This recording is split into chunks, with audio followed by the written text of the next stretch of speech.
U.S. Department of Defense has announced that it's going to be cutting aid to Ukraine in this year's defense budget. Just why is Trump's big, beautiful bill include a huge gift to Vladimir Putin? I'm Paul, U.S. Army combat veteran. We're going to talk about that, plus the misinformation ramp up in the LA protests. Let's get into it. Okay, so this is absolutely wild because the U.S. military is formalizing its cuts to Ukraine aid, right? The U.S. will reduce funding allocated for military assistance to Ukraine in its upcoming defense budget. This is coming from U.S. Secretary of Defense Pete Hegseth, right? And of course, he's saying it's a reduction in the budget, but he would not disclose just how much of the reduction it is, which usually implies that that number is going to drop to zero. He says, quote, "This administration takes a very different view of that conflict. We believe that a negotiated peaceful settlement is in the best interest of both parties and our nation's interest, especially with all the competing interests around the globe." Now, one of the things that we have pointed out on this channel repeatedly is that the person who has been most reluctant to every single effort to make a negotiated peace settlement has been Vladimir Putin. The Ukrainians have signed an extensive minerals deal with the United States. They agreed to and proposed multiple full 30-day ceasefires. They proposed scaled back ceasefires, including the air and sea ceasefire. There have been numerous instances. The Trump-backed peace talks in Istanbul were attended by Zelensky and high-level Ukrainian delegates. Russia, in turn, Vladimir Putin abandoned the peace talks, sending instead an incredibly low-level official who then mocked and denigrated the Ukrainian delegation. What's more important, though, is his actions, right? Look at these actions. You may note here that in Sumy Oblast, Putin has expanded the war, right? Attempting to annex new Ukrainian territory. This is not the action of someone who's interested in peace. You can also see here is the administrative boundary with Dnipro Oblast, right? Dnipro, the Russian forces are are just about 2 kilometers from the administrative borders of Dnipro, implying that Russia is not simply content to annex the what it calls the contested regions, but in fact is intending on annexing even more of Ukraine. None of these things sound like someone who is interested in peace. They require additional, right? As we've talked about, Putin requires additional coercion to change his calculus. And the fact is that the U.S. military is saying that, hey, in the interest of a peaceful settlement, we are going to abandon the people who are most interested in peace. And Ukraine has said, by the way, U.S. aid or not, they are going to be fighting the Russians until the bitter end, because the Russians have a history of obliterating the Ukrainian people, right? If you ask a Ukrainian, they will tell you about the Holodomor, in which a historic event less than 100 years ago, in which the Russians and Moscow government essentially starved something like 1 in 3 Ukrainians to death. That is generally regarded by most countries as an act of genocide. So again, this is for the Ukrainians, there is no peace with Russia. All of this, though, is the administration simply says, well, we don't help the Russians, and so we're not going to help the Ukrainians either, essentially handing Vladimir Putin a victory. Now, the Pentagon has not yet released its full documentation, but Pete Hegseth also says this provides a historic level of funding for military readiness, putting U.S. warfighters and their needs first. And sure, totally. But what I want to point out is that there are so here's some interesting statistics, right? The U.S. provided Kiev with about $66 billion in defense support. Now, that includes both, some of it is money, but the vast majority is actually the U.S. providing its old stuff to Ukraine. But join me in doing a little math, right? So $66 billion, is a lot, but over 3 years, it's actually only about $20 billion a year. For context, the defense budget is expected to be about $900 billion, nearly $1 trillion. So let's say we were to pledge 5% to the Ukrainian forces per year. That would actually represent an increase in the aid we've provided Ukraine, right? So if we decided, hey, Russia our major geopolitical rival, we should spend about 5% of our budget to trap them in a quagmire conflict in Ukraine. That's a pretty good deal, I'd say, given that for every dollar we spend on defense, we spend 95 cents on American soldiers and warfighters, and we spend 5 cents to defeat one of our major geopolitical allies. This is the deal of a century, and almost everyone in the Senate said these things. But obviously they didn't really mean them, because as soon as President Trump said, actually, Russia good, every senator turned around and went, yeah, Russia good, I love Russia.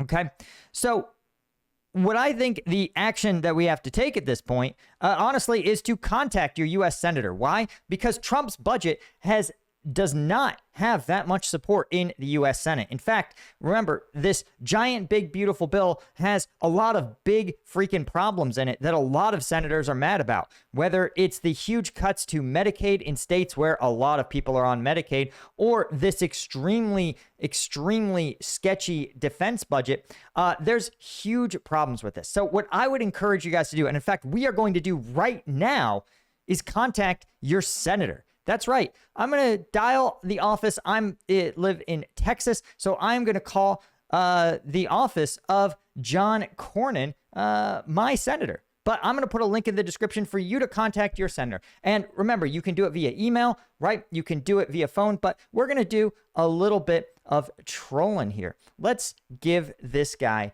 a call. The number you have dialed is not in service. Ah, what a piece of shit. Look at that. Wow. Okay. Wow. All right. By the way, guys, I want to point out, let's see. So let me see if I can find this guy. Yeah, here we go. By the way, guys, that's the number I just dialed. Not in service. Okay, let's see if his Austin number is in service. Guys, this is American democracy at work. Literally, the Senate does not even want to operate. Let's try again. Let's try his Austin office. Okay, it's in service. Good morning, Senator Cornyn's office. How may I help you? Hi, I'm a constituent in here in Texas. I just wanted to voice an opinion about the upcoming bill. Is this a good venue to do that? Absolutely. Okay. I'd be happy to take your opinion. What is your zip code? Alrighty, and what's the message you'd like me to Yeah, just that the Secretary of Defense announced that there's going to be a termination of aid to Ukraine. That seems like an act that would make the United States way less safe and would empower Russia, given that Russia is still an adversary of the United States by their own admission. I really think Senator Cornyn should raise concerns about this bill and push to try to get more funding to help Ukraine, again, defend its sovereignty and also, check and deal damage to a U.S. adversary. Yes, sir. Okay. I'll certainly pass that along to you. All right. Thanks a lot for hearing me out. Thank you. Bye. Absolutely. Okay. That's how easy it can be, guys. So please do me a favor. Click the link in the description. Call your senator. And again, that's a great model. We're polite. We're nice. And hopefully that'll get passed along. Also, guys, do me a favor. You guys know that if you're looking for the energy to really take it to, to really bring the fight to whatever it is you want to do, whether it's working out, getting it done at work, or speed dial in your senators, you want your strike gum, right? Every piece of strike gum has 90 milligrams of caffeine and 100 milligrams alpha GPC. That's as much as an amp energy, as much as a Red Bull, zero sugar, veteran owned, made in the USA. Oh, and by the way, guys, our Father's Day sale, I believe, is starting tomorrow. So keep an eye out. I'll try to send you guys a link, but I believe it's going to be 20% off almost everything 5-pack and above. So if you've been waiting, now is the time. So the link to that will be in the description as well. Okay. So there's some stuff we need to talk about the absolute misinformation flood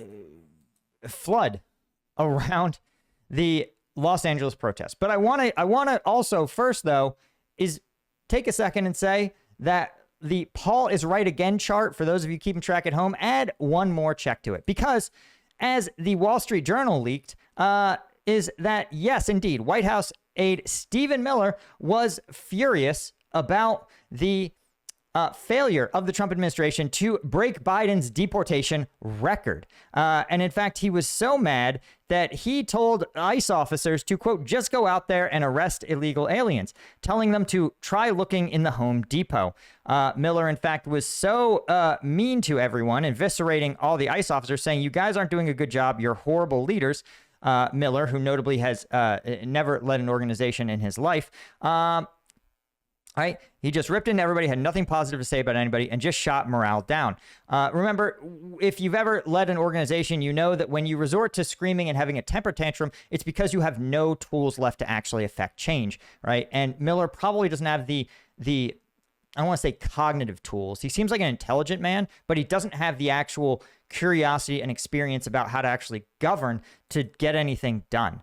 And what's interesting is that the ICE, actually, one of their assistant directors, a very senior ICE official, literally resigned. Do you know how bad you have to be at your job when you are the most pro-ICE administration ever put into office, and have ICE directors resign? You have to be kind of a clown. But literally, Stephen Miller ordered ICE to literally go to Home Depots and 7-Eleven and, quote, arrest illegals. Now, there's a reason ICE doesn't do that stuff. And we talked about this. Though, if you, one, why should you listen to me about this sort of thing? Well, it's because you may notice that little plaque there is actually from the Department of Homeland Security. It's just slightly cut off. It's because after I left the military and left grad school, I spent 7 years in the Department of Homeland Security's Inspector General Office, handling their immigration portfolio. And that included extensive work with Border Patrol, ICE, migrant detention facilities, all kinds of stuff. And boy, once you spend most of a decade inside the system, you realize that almost everybody is so wrong about the entire thing. It's kind of preposterous, which is kind of funny when you read news stories, but it's bad when the architect of the administration's immigration policy also doesn't know anything about the system, right? Here's why. Here's why Stephen Miller is just so comically wrong. It's because the reason ICE doesn't just arrest randos in Home Depot is that a lot of times those people have a pending asylum claim and cannot be deported under U.S. law, right?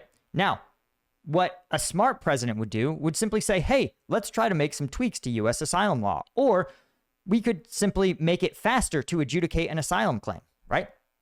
But instead of doing that, he simply says, go to Home Depot and totally arrest people.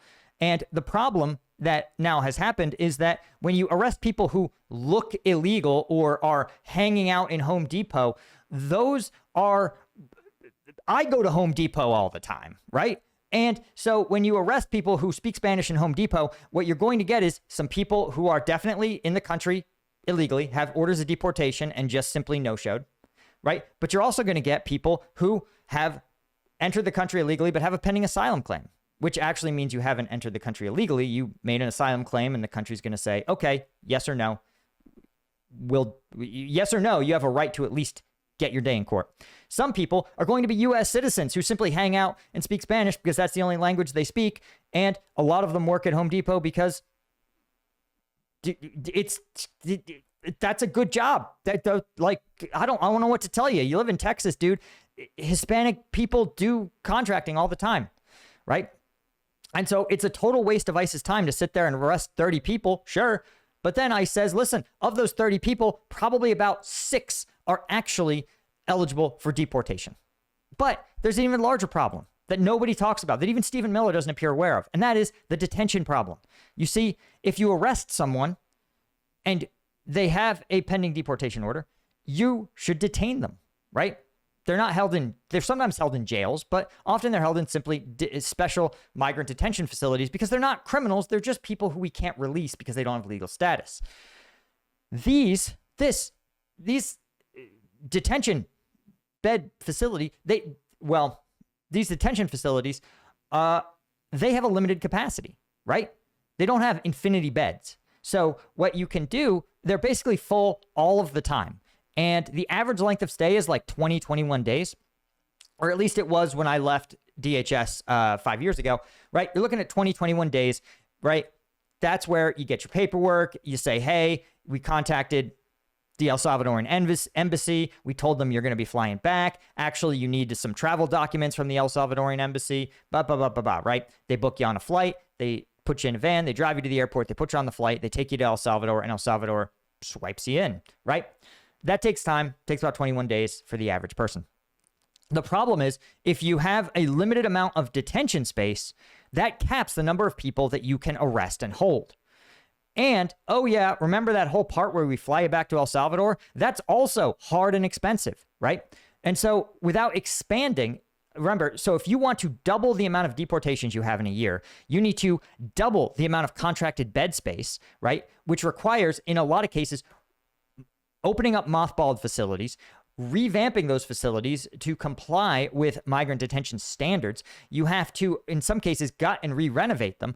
You have to then also, remember, hire ICE officers who can facilitate those deportations, because ICE officers, right, they handle the cases in the jails. They're the ones who have to contact the embassy. They're the ones who have to take these guys to the planes. And then you have to expand ICE Air itself, right? And you have to get more aircraft that are flying more flights. But remember, there's another problem, because you have to have someone on the other side of the equation. If no one in El Salvador answers your phone call to say, hey, I need you to verify the identity of this El Salvadorian guy, and you guys got to tell me what you want me to do with him, right? Then if there's no one answering that phone call, then they just sit longer. So all of these things, right? And this is the difference between politics and good governance, right? You say, hey, politically, deporting people who don't have legal status here is a priority. Sure, fine. But you can't just do so with angry tweets. And that's what Stephen Miller has been basically resorting to at this point. You can't do it by screaming at ICE officers. You have to give them the tools, the pipeline, right? You have to expand the pipeline. And what does that require? Time and money, right? And the White House doesn't have that. They need Congress and the Senate to do that. So you see the problem that is emerging here, right? And that is what someone who is smart, right? If you have literally, you can learn this in about I'm going to say a 90-minute conversation with an ICE director, right? If you sit down with them and you go, tell me about the soup to nuts immigration process, and tell me where are your constraints in your bottleneck and how do we help you, right? And the truth is that if you're ICE, you sit there and go, great, how many arrests do we make a day that we have space for in our detention facilities, right? And then they say, okay, who's important? Who do we really want to detain? If we can only detain a few hundred people a day, right? Who's really important? And they say, well, generally, it's people who've already committed crimes, right? So a lot of times they'll go to jail and they'll say, listen, jails will call. They'll say, listen, we got a dude. He's got an asylum claim, but guess what? He vacated that asylum claim when he beat his wife, drove drunk, committed a robbery. ICE goes, great. Call us when he's getting booted out. We'll pick him up and we'll put him in the deportation proceedings. In every one of the 50 states, they are happy to do that with violent criminals, right? Almost even sanctuary states say, listen, if once we've convicted you of a crime, we don't want you in our state. This is uncontroversial. And so that is probably 80% of the people that ICE picks up and sends into the detention system. The last 20% are people they do on joint operations. And this is what we talked about, actually, about the, let's see if we can find it, Los Angeles protests, where you notice here that they talked about the fact that agents at the raid were identified as being FBI, Homeland Security investigations, and ATF patches, right? And this is interesting because that's typically how these things go. Usually the FBI, or classically like a local PD's gang task force, right? So LAPD gang task force will say, hey, we're investigating these guys at Tren de Aragua. We've got 2 dudes who we think are dealing, but we want ICE with us because some of these people may have pending deportation orders. And even if we can't bag them on a crime, we can still bag them on immigration violations. And ICE goes, I'm here, right? So this sort of stuff is how it's supposed to happen. And this is what bothers me, is that Stephen Miller doesn't know any of this shit. He doesn't have a clue, right? So here's a couple of tweets from this dude as he's absolutely in full seething and raging. America voted for mass deportations, violent insurrectionists, and politicians who enable them, trying to overthrow the results of an election. This is maybe one of the stupidest takes I've ever heard. One, it is not a violent insurrection, right? There is no effort to depose the current American government and replace it with something else. It's just not happening, right? And again, the only people who tried to overthrow the results of an election to date are the individuals who believe that the 2020 election was stolen, right? i.e., their candidate didn't win and they want to overturn the results. Okay, those are the only people who, in the past 5 or 6 years, have engaged in an effort to overthrow the results of an election. He adds, according to Governor Newsom, this is what the founding fathers were fighting for. I want to point something out that one, right? I want to point out that burning a car is bad, and Governor Newsom and Karen Bass have both tweeted, "We will detain and arrest you if you commit crimes." But I want to point out, in America, important fact, flying a Mexican flag, not illegal. You may note there's a Ukrainian flag on my wall. You can't quite see it, but it's right over there. Doesn't mean that I'm committing a crime or that I want Ukraine to overthrow America, right? Sure, fine. Don't light Google's Waymos on fire. That's still a crime and is a state crime, actually. One, Stephen Miller adds, California is a sanctuary state. That means every criminal alien arrested by local police by order of the state is set free back into the community instead of being handed over to ICE. That's not what that means. He's not even a little bit close here. If criminal aliens, right? Okay, this is wrong on so many levels. Local police don't have immigration enforcement authority. That was a program called 287G, right? 287G, Act of Congress, rolled back. Again, if Trump wants to pass it, he can. But he's not pushing for it, right? So they can't enforce immigration. Second, if they commit a crime, then they will be arrested by the local cops. And again, they can't be handed over to ICE because they have to be charged with the crime. Do you understand? Like, if, let's say, somebody robs a gas station, local police arrest him. They say, hey, this person is here with a final deportation order. Is that convenience store owner going to go, hey, just send the dude back to Mexico? They're going to go, no, put him in jail. He committed a crime. Punish him as a criminal, right? So, and then when he's done, then deport him. This is a fundamental misunderstanding of like basic authorities. Again, you and I could understand this with a 90-minute conversation with ICE. This is an insane level of cluelessness, right? Again, this is one of the ones that bothers me the most. He goes, the entire Democratic Party is committed to the singular proposition of migrant flooding every city in the USA. He means migrants. But this is important because I want to show you this chart, because this is from the Department of Homeland Security's Immigration Statistics Office, who, by the way, this is the only chart that they've published 2025 data. And I want to observe this. Here, 2017, 18, 19, and 20. This is the total number of removals and repatriations. During the Trump administration, he removed 200,000 people. Enforcement returns. This is another class in which people don't make an asylum claim and get turned around before they do. And then, of course, had 15,000 administrative returns. So you can see about 400,000. Then he hit about 500,000 total removals and returns, right? And then hit a peak of 600,000 removals and returns, as well as expulsions under this Title 42 authority. But now look what happens when President Joe Biden took office. The Democrats, in fact, they controlled Congress, and they controlled the Senate, and they controlled the White House. Why?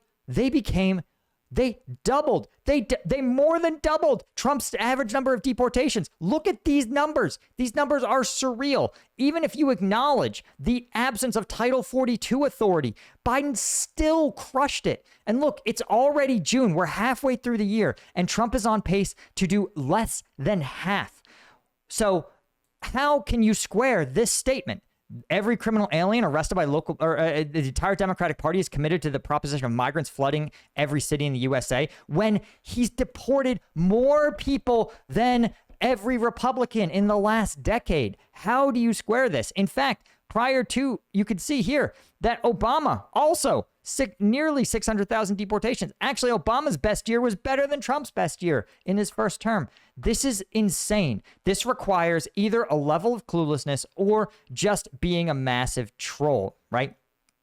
And as we point out, this is insane, right? Because look, here's the thing that's crazy. If all he did was rerun President Biden's playbook, change nothing, he would be exceeding, right? Meeting or exceeding Joe Biden's deportation levels. But the fact is, why is he doing all this other shit? Sending ICE to Home Depot. It's like, clearly ICE knows how to deport people. They're fucking great at it. They did a great job of it when a party that doesn't even particularly like deporting people was in power. And so then you're so incompetent that you manage to literally not be able to do a job better than someone who hates doing that job. This is like being, imagine there's two garbage collectors. One of the garbage collectors hates being a garbage collector. And you come in and you love being a garbage collector. It's your dream. And imagine you do the job worse than the person who fucking hates doing it. That is an insane level of incompetence. So again, this level, the whole thing reflects mis and disinformation. And we talked about in the previous video, the protesters themselves are not any better, right? And they are just increasingly, some of them are linked to groups that are literally backed by Russia. Some of them believe a bunch of completely preposterous things about ICE, about their willingness to deport American citizens, and all this other sort of things that are extremely routine get treated as utter crimes, right? The whole thing, almost everybody is annoying. And of course, as protests escalate, there's always going to be looting, burning. But there's one other Stephen Miller tweet that I think is really, really important because of how wrong it is. And I want to try to find this here. But again, the fact is that, let's see if we can find it here. Right. One, he says the right of due process is to protect citizens from their government, not protect foreign trespassers from removal. Due process guarantees the rights of a criminal defendant facing prosecution, not an illegal alien facing deportation. This is also not correct, by the way. If your neighbor sues you, let's say for cutting down a tree in his yard, that's not a criminal act. That's not a criminal process. Do you still have the right to court? Do you still have rights under the court? Yeah, of course. And how do you prove someone you can't be like, hey, foreign trespassers from removal, isn't that a crime? So if you can't be a criminal alien, and he himself acknowledges that criminals have rights, so how do you declare someone an illegal alien without using the criminal process? Like, how would you do something illegal without using the criminal process? This is the sort of shitty trolling that I want to point, that is just absolutely worth it. It's just mind-melting, right? And it's awe-striking, right? There's also a bunch of stuff about like the state of California loves these wants these protests to happen and all this other stuff.